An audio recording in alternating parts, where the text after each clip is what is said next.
We're on 3.2. This is the substitution and combination techniques that we're going to learn. What we're trying to do is we take a system of linear equations, which means you have at least two lines on the same graph paper, and the ultimate goal is to find out what about the two lines?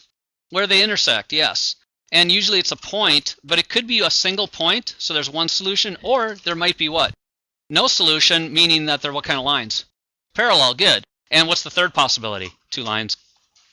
Infinitely many solutions, right. Don't say all solutions, because all solutions don't work, but there's the infinitely many solutions. What kind of lines are those?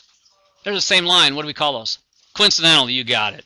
Let's start with the parallel lines. There's how many solutions? This is a review of what we covered yesterday. There's no solution. They're called what kind of lines? They're parallel lines, yeah, and the solution is inconsistent, meaning there's no solution. So if inconsistent is there's no solution, what's the opposite of inconsistent? Consistent means there's how many solutions? One or more, right. And in reality, with two lines, there can only be one solution, or how many?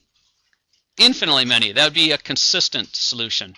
But within that, there's two possibilities. So if you have exactly one solution, they're what kind of lines? Intersecting.